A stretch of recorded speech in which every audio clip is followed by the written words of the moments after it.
Hi, this video demonstrates how to download and process Sentinel-2 imagery to identify different levels of urban density, that is high, medium, and low density areas. Density in this context refers to residential density and not population density. So we are looking at the number of dwelling units in a given area. The more compact the dwelling unit, the higher the urban density. Our project area is in the southern part of Ghana, particularly Accra. We will begin by downloading Sentinel-2 imagery. From google.com, we search for Sentinel Data Hub. From the search results, we choose Scientific Data Hub.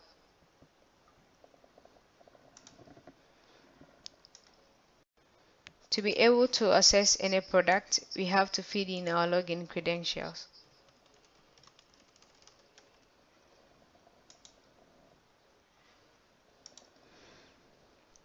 We are presented with a base map which serves as a guide to select our area of interest.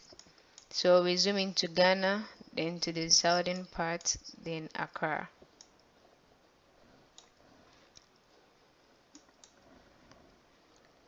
So we select the selection tool and draw an extent to define our area of interest. Now in the search criteria, we feed in our mission type, that is Sentinel-2 multispectral instrument. And for our sensing period, we are interested in any product within December 2015 to date.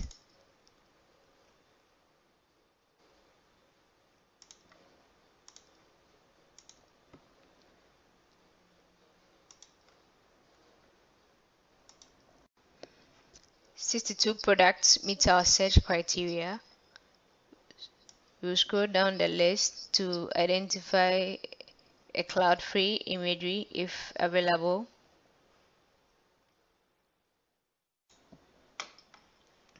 This image seems fine, so we'll view its product details. Our project area lies somewhere here, so this image is quite suitable. The size of the imagery is 5.19 gigabytes and the imagery date is 11 December 2015. So we click on the download button and our download begins.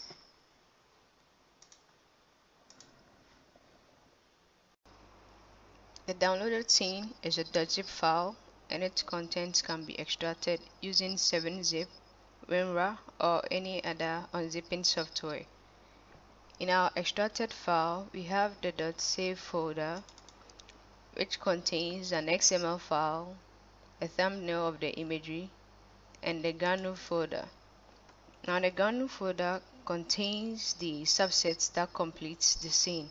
For each subset folder, there are 13 spectral bands of varying spatial resolution.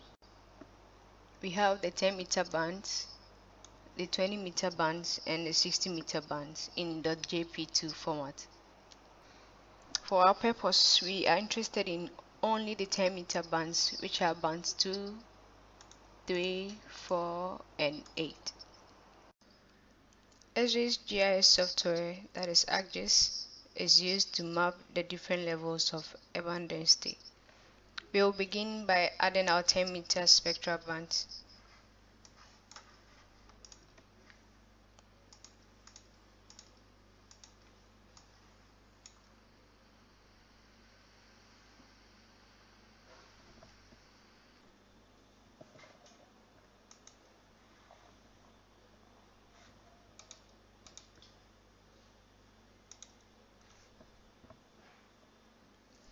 A quick and efficient way of performing complex processing and analysis on imagery is by using the image analysis window.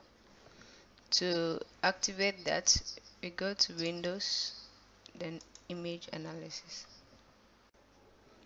The individual spectral bands are stacked to produce a color composite imagery. The ordering of bands here is very important. This can be done by using the composite bands tool, which outputs a temporal layer.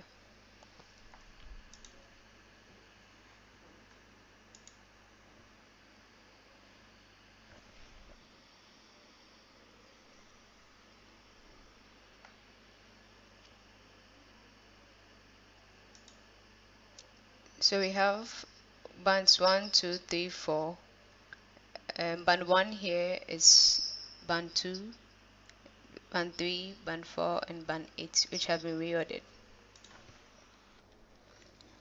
Although the bands have the same labels, the first is band 2, the second band 3, band 4, and then band 8.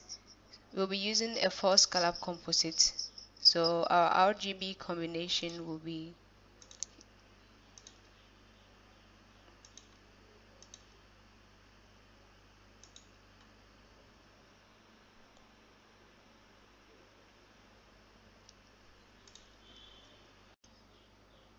in this 4-scallop composite. Vegetation appears as red, water appears as blue to dark blue, and built-up areas cyan. The extent polygon will be used to subset a portion of the imagery.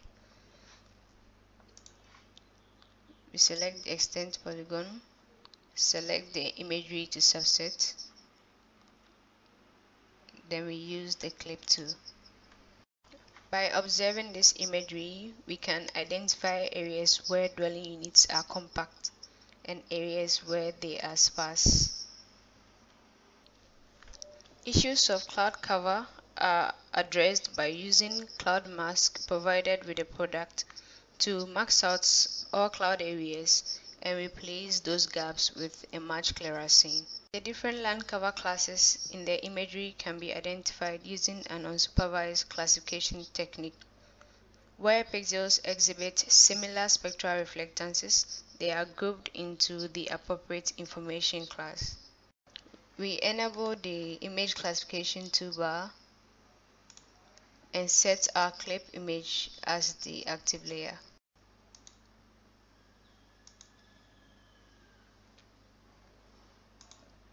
We first group the pixels in the imagery into 30 spectral classes.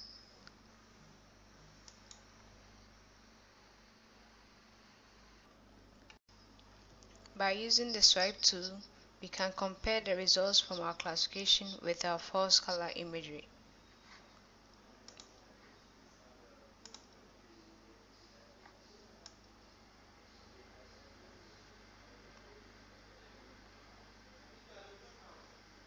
The 30 spectral classes are further regrouped into 5 information classes. These are high, medium, low density, vegetation, and water areas. This is achieved by using the reclassify tool, which is also called the recode tool in some softwares.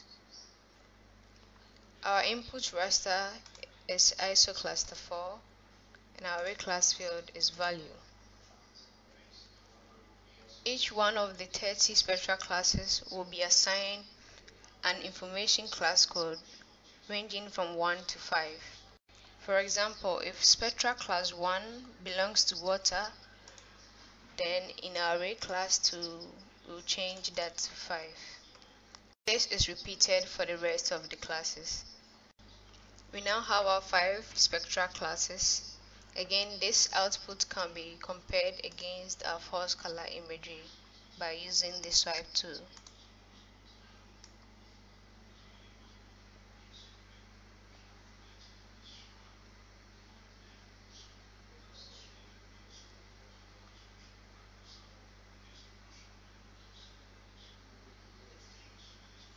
The accuracy of the classification can be assessed by ground truthing or by using a high-resolution imagery.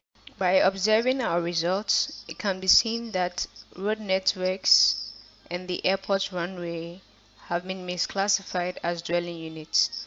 This is because they exhibit a spectral reflectance similar to that of the dwelling units. We can address this by masking out all other impervious surfaces which are not dwellings.